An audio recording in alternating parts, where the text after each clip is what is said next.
पुल गिरे लाइन से 17-18 एक महीने में 18-24 पुलें गिरी, जो बन रही है वो भी गिर रही है, जो नहीं बनी है वो भी गिर रही है, जिसका उद्घाटन अगले दिन करना है वो भी गिर रही है।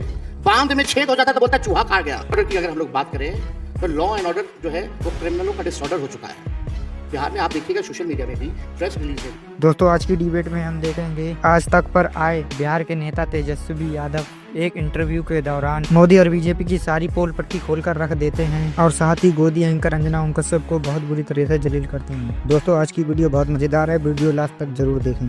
पिक्चर चालू करो बे। कैसी तैयारी है और गठबंधन के साथ ही अब आपके पास बची है बस कांग्रेस, तो किस तरह से आप इस चुनाव को देख रहे हैं? क्या एलजेपीआर का भी बीजेपी और नीतीश बाबू के साथ रहना बड़ा गेम चेंजर होगा? देखिए हम लोगों की तो तैयारी है ही, लेकिन बिहार की जनता जो है उनकी तैयारी और दुरुस्त है। ये हुई ना बात। आपको पता है बिहार के माननीय मुख्यमंत्री श्री नीतीश कुमार जी हैं। नीतीश कुमार जी का नाम का जो मतलब होता है नीतीश, नीति के ईश, यानी नीति के परमात्मा कह लें, आप देवता कह लें, तो क्या आप सब लोग समझ सकते हैं क्या वो नीति के देवता हैं? आप देखिएगा कि बार बार जो है हमारे मुख्यमंत्री पलटी मारते रहते हैं और बार बार ये कहते हैं, जब भी नरेंद्र मोदी जी जाएंगे या जब भी कोई कार्यक्रम करेंगे तो बोलते हैं हमारे चाचा कि आप गलती नहीं करेंगे। बार बार कहते हैं। एक बार कोई गलती कर सकता है, 2 बार कोई गलती कर सकता है, 3 बार कोई गलती कर सकता है, लेकिन बार बार अगर कोई गलती करे तो आप समझ जाइए कि वो मस्ती कर रहा है और उसको कोई मतलब नहीं है अपने के अलावा। तो देखिए बिहार जो है 20 साल से उनको देख रहा है और किसी भी खेत में अगर एक ब्रांड का बीज या एक फसल आप 20 साल तक उगाते रहें तो ज़मीन खराब हो जाती है या फसल के उत्पादन जो है कम हो जाता है। बात तो सही है। तो हम लोगों की कोशिश है कि नए बीज को डाला जाए, नए फसलों के साथ साथ जो है हम लोग आगे आने वाले जो नस्लें हैं उनके भविष्य को बेहतर बनाएं। जो असल मुद्दा जो बेरोजगारी का है, महंगाई का है, गरीबी का है, इसको हम लोग जो है बखूबी जनता की आवाज़ को हम लोग उठाने का काम करें। अभी आपके पास आते ही आते तुरंत आपके न्यूज़ में एक न्यूज़ ब्रेक हुआ कि 17वां बीपीएससी परीक्षा का पेपर जो है आरोप लगे हैं कि लीक हो गया और डीएम साहब ने एक अभ्यर्थी को जोर से थप्पड़ मारा। तेजस्वी 17 महीने था तो 5 लाख लोगों को नौकरी मिली, विज्ञापन जारी हुआ, परीक्षा लोगों ने दिया, रिजल्ट आया और गांधी मैदान में एक साथ 5 लाख लोगों को नियुक्ति पत्र मिले विदाउट एनी पेपर लीक। तेजस्वी के पहले, तेजस्वी के बाद केवल बिहार में जो है कोई भी परीक्षा अगर आप देख लें तो केवल और केवल जो है पेपर लीक हुआ। तो इतना बड़ा मुद्दा बिहार के जो नौजवान हैं, और बिहार जो है देश में सबसे नौजवान प्रदेश है, सबसे ज़्यादा बिहार में युवा हैं, अगर उनके भविष्य के साथ इस प्रकार का खिलवाड़ होगा तो बिहार की जनता जो है इस मौजूदा सरकार को रहने नहीं देगी, बल्कि बखूबी आने वाले चुनाव में बदला लेने का काम करेगी। आप बताइए कि अमृत उनको पिलाता कौन है? कभी आप पिलाते हैं, कभी बीजेपी पिलाती है। देखिए एक बात समझिए, सत्ता प्राप्ति हम लोगों का लक्ष्य नहीं, जितना बड़ा हमारा एजेंडा, हम लोग देखिए विचारधारा को मानने वाले हैं, आइडियोलॉजिकल लोग हैं और हम लोगों का एकमात्र लक्ष्य है कि बीजेपी को सत्ता से हम दूर कैसे रखें किसी भी प्रकार से। और देखिए बीजेपी के साथ रहते रहते संगत का भी असर उन पर पड़ता है, हमारे साथ भी रहे तो उसका भी संगत का असर पड़ा। उनके साथ थे तो हिंदू मुसलमान की बातें होती थी, हमारे साथ आए तो नौकरी देने की बात होने लगी। आप देखिए ना, वही चाचा जो 20 में कहते थे, जब हम कहते थे 10 लाख नौकरी देंगे, तो वही चाचा कहते थे कहाँ से लाएगा पैसे, अपने बाप के पास से लाएगा, असंभव है। आज वही चाचा कहते हैं केवल नौकरी की बात कर रहे हैं कि हम इतना बांट रहे हैं, इतना बांट रहे हैं, नौकरी बल्कि उनका एजेंडा है। तो देखिए हमारा एकमात्र लक्ष्य है कि बिहार में अमन चैन रहे, मुद्दों की बात हो, बिहार आगे हमारा तरक्की करे। बिहार गरीब राज है और माननीय मुख्यमंत्री जी खुद कहते रहे हैं, बल्कि हम लोगों का पुराना एजेंडा रहा है कि बिहार को विशेष राज्य का दर्जा दिया जाए। सही बात है। अब माननीय मुख्यमंत्री जी चुप क्यों है? जब बिहार गरीब राज है, but now you are the part of the government of India also, आप सरकार चला रहे हैं और अब आप नहीं दिला पाओगे बिहार को विशेष राज्य का दर्जा, तो आप कभी नहीं दिला सकते। आज उनके पास पावर है, आज अगर वो अपना सपोर्ट मोदी जी से ले ले तो सरकार गिर जाएगी। तो अब क्यों नहीं कर रहे हैं? अब इस पे चर्चा नहीं करते हो, अब क्या चीज़ पे? अब तो बोलते ही नहीं हैं अंजलि जी।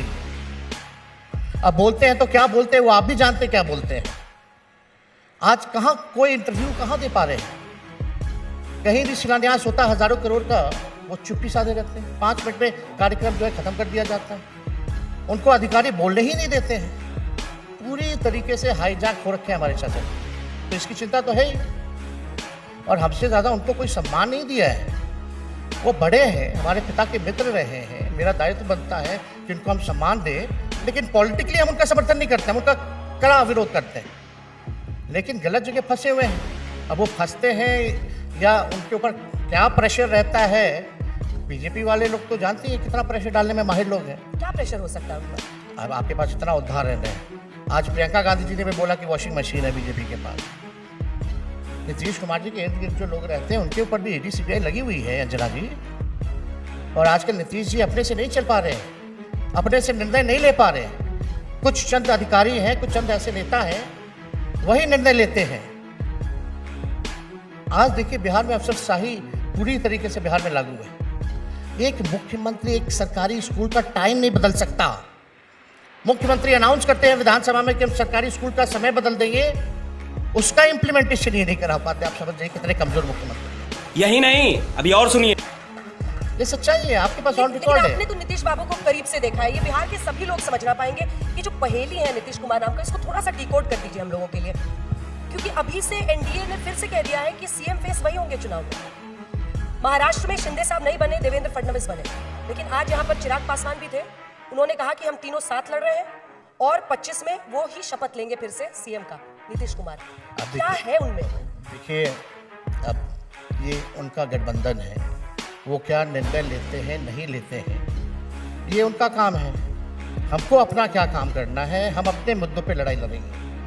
और मैंने आपको एग्जाम्पल दिया, जब 20 साल से एक ही बीज अगर बोओगे एक ही ब्रांड का, तो ज़मीन भी खराब होना, ना फसल का उत्पादन होना, किसानों को भी नुकसान होता। तो उसी हिसाब से बिहार का नुकसान होता। He doesn't have any vision। क्या विजन है?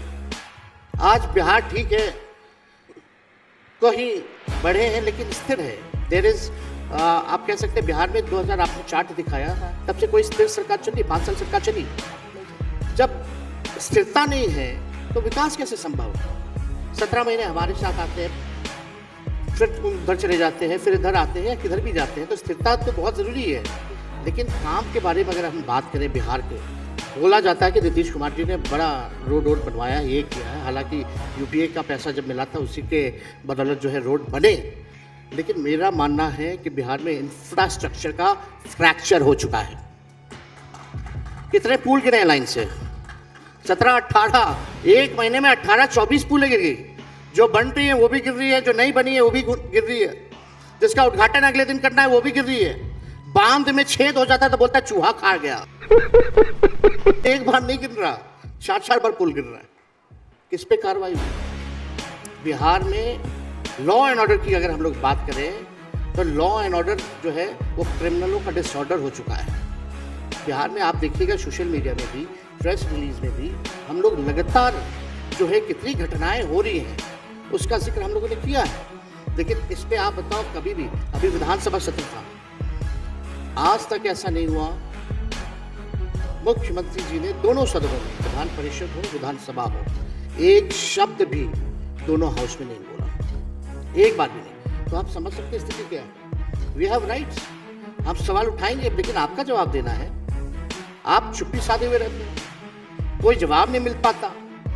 तो हमको लगता है कि अगर नीतीश कुमार जी का चेहरा अगर आता है तो अच्छा ही है, वो लाए। यही मेरा अगला सवाल लेकिन था। आप सोचो, विश्व की सबसे बड़ी पार्टी बीजेपी इतनी बेबस हो चुकी है कि उनके पास एक चेहरा नहीं है बिहार में, एक चेहरा नहीं। और बीजेपी बिहार में आज तक अपने बलबूते सरकार नहीं बना पाई। That's a failure of BJP. गुड़गुड़े बाबा। जो नौजवान हैं, कई जो लाठी खा रहे हैं आज नीतीश जी के राज में, आज का नौजवान बिहार में लाठी भी खाएगा, पढ़ेगा भी, संघर्ष भी करेगा और भाजपा उनको वोट भी देगा। ये चलने वाला नहीं है। लोगों का उम्र निकल रहा है, एक उम्र के बाद सरकारी नौकरियां नहीं मिलती है। उसके लिए हम लोगों ने रिक्वेस्ट किया था मुख्यमंत्री जी से कि जब सर्वर डाउन है, 2-3 दिन तक फॉर्म लोग नहीं भर सकते, तो आप उन लाखों अभ्यर्थियों को कम से कम एक दिन के लिए आप सर्वर खुलवा करके उनको एग्जाम परीक्षा करवाने दो। लेकिन सरकार ने मानी नहीं। तो ये देखिए, युवा विरोधी सरकार है। यहाँ किस प्रकार से अधिकारी जो है अभ्यर्थियों को पीट रहे हैं, तो ये सरकार चलने वाली नहीं है। और युवाओं ने जब जब ठाना है, परिवर्तन हमेशा हुआ है। जी को हमने आपके पिता की राजनीति को बहुत लंबे वक्त से देखा है। वो गांधी परिवार के बहुत लॉयलिस्ट रहे। कभी भी मैंने उनको आज तक गांधी परिवार के खिलाफ बोलते हुए नहीं सुना है। लेकिन इस बार पहली बार जब अडानी के मुद्दे पर राहुल गांधी अड़े हुए हैं कि बहस हो, तब हमने देखा कि लालू जी ने कहा कि इंडिया, किसी पत्रकार ने उनसे पूछा कि इंडिया गठबंधन का कमान दे देना चाहिए ममता बनर्जी को, तो उन्होंने कहा हाँ, ममता दीदी को दे दो। इसको हम क्या समझें? क्योंकि अभी तक ये माना जा रहा था कि सबसे बड़ी पार्टी कांग्रेस है, राहुल गांधी जी नेता विपक्ष है, तो उन्हीं की लीडरशिप में इंडिया गठबंधन चल रहा है। क्या ये एक डेविएशन है पहले के स्टैंड से? नहीं, ऐसा कुछ नहीं। निर्णय तभी होगा जब हम सब लोग बैठ करके निर्णय लें। और निर्णय किस बात को लेके लें? लीडरशिप की बात है कि कन्वीनर की बात है या क्या चीज़ की बात है? पापा तो बोल देता ना कि ममता जी को बना देना चाहिए, तो बोल दो, बना दो, क्या दिक्कत है उसमें? तो खुल करके बात करते हैं। तो उनमें देखिए, उनका यही कहने का तरीका है कि भाई हम और आप नहीं डिसाइड कर पाएंगे। ये तो निर्णय तभी होगा जब सारे इंडिया अलायंस के मेंबर साथ बैठेंगे और जब सब रजामंदी होंगे, किसी का प्रस्ताव आएगा तो उस पर बात की जाएगी। तो जब प्रस्ताव आएगा तो उस पर बात होगी, तो जो निर्णय होगा सबका निर्णय होगा। राहुल जी के लिए पहले लालू जी कह रहे थे कि इनको दूल्हा बनाइए, हम लोग सब बाराती चलेंगे। हाँ, तो बोला ही था। उस समय चाचा भी साथ बैठे हुए थे, वो भी बाराती में थे, और बल्कि उन्हीं के घर से शुरुआत हुई थी। उनका तो पता नहीं कि कब बारात भी बदल जाए और दूल्हा भी बदल जाए। अब चलिए, आप बोल रही तो 100% सही बात है।